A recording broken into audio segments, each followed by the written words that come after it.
as a Warrior fan. So the good teams and the good players won't play, and the bad teams who are super incentivized to win to get a playoff spot or to get another draft pick. So it's going to be Sacramento and Orlando going head-to-head to see who gets some automatic berth to let a terrible team into the playoffs. It's a joke. Well, I'll tell you the other angle we haven't even discussed, but you're going to have different people with different agendas playing at different speeds. That's dangerous. That's called the NFL preseason. Mm-hmm. I'm just out here to shake off a little rust. You're out here to carve a career for yourself, and anything could happen. That's the thing. What if you lose a superstar who's kind of going three quarters because it's a nothing tournament, and you got some Sacramento King who's saying, this is our ticket to the playoffs. We've been out of it for 16 years. Damn that Harrison I'm Barnes. playing game 7 of the finals.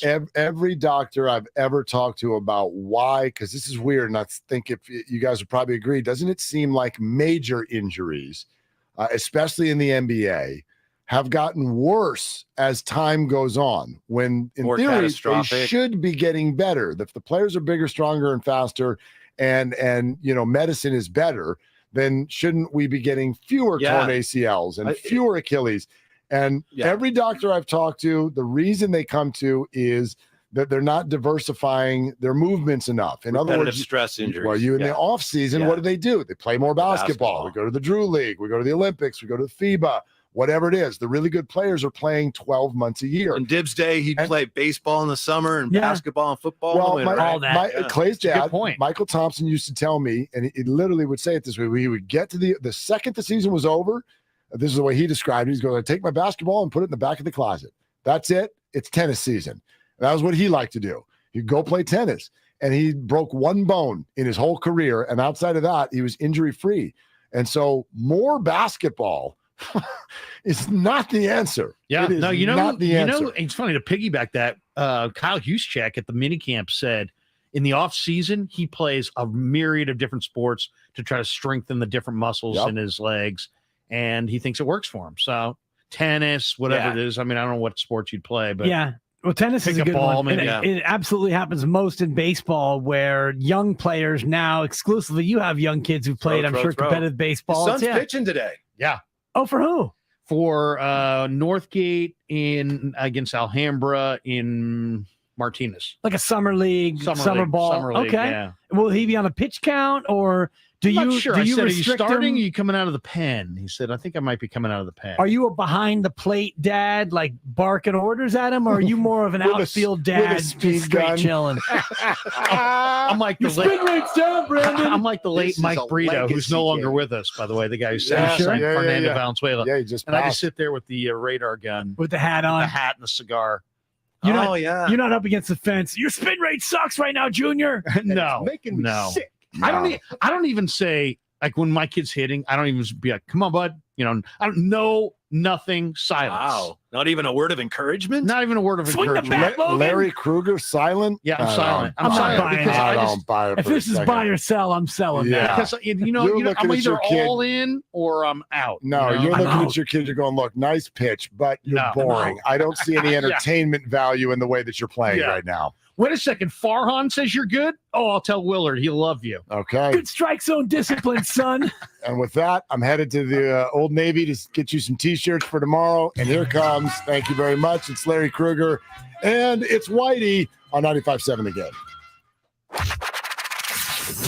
He brings the passion.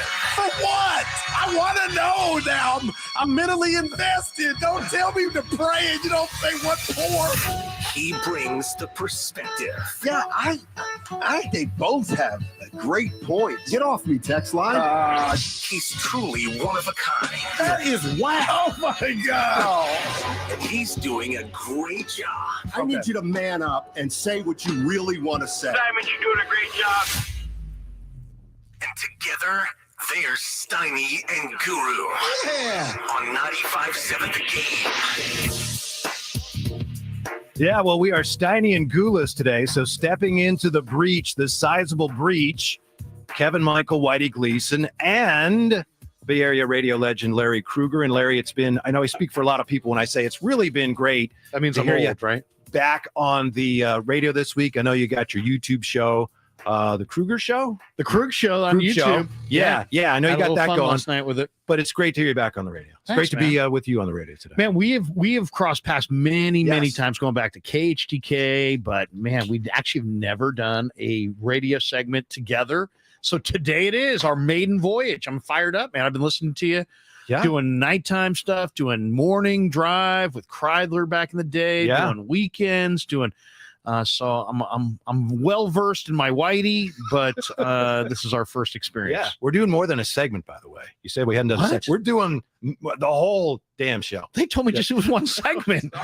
Sorry to break it to you. Oh man, that's how you find out things around here, by the way. Oh. Hey, how about those your beloved Giants? Can your means save the Giants season? All of a sudden, we all been complaining about the offense wasn't the problem early, but now they're not scoring runs. But look what they've done, what they've won 3 of the last 4, and they're destroying, Larry, the Giants are destroying left-handed pitching right now. Well, I'm just happy. I'm happy because they were a freaking bore, and they're now starting to shake it loose and look like they're interested, and they're swinging the bats, and it's just a lot more fun when they are. I mean, I don't know.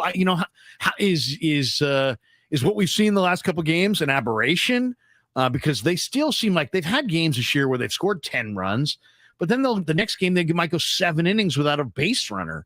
So I don't know. I'm not sure how much credence to put into it, but I'll tell you, it is so much more fun to watch a stadium that's rocking and rolling. And because think about it, Whitey, people are high-fiving on home runs, and they're, if you're sitting there in a 2-1 game, you don't get to know your neighbors at the game. But if you're Mercedes Parks one and Jock Peterson hits one, now you're up and you're high-fiving people you don't even know, and it just the whole vibe is just so good. So.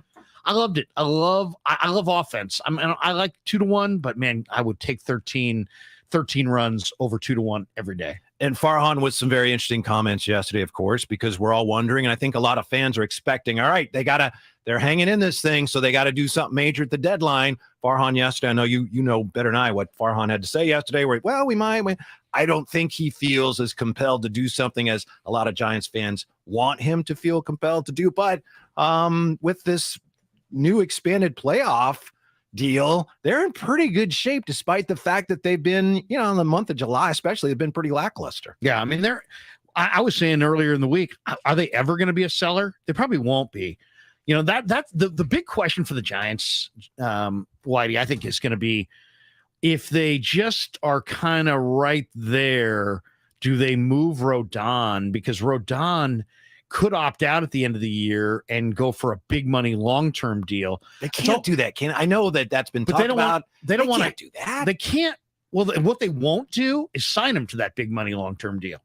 I don't think there's any chance of that. So if you're not going to sign him to a big money long-term deal, and he's had consistent arm problems, and he might be the number 1 hired gun at the trade deadline if they cross that bridge and we're willing to trade him, I think you got to be in listen mode. You got to be in listen mode because there might be a Yankees or a Dodgers or some team like that says, we'll give you our number 1 rated prospect for Carlos Rodon. And if you love him that much, compete for him when he opts out in the offseason and sign him back. We saw the Yankees did that with Aroldis Chapman, right? They got Gleyber Torres, right? Yeah, they got Gleyber Torres, and then they got Chapman back. Yeah. So the Giants are I think it's time to think outside the box a little bit.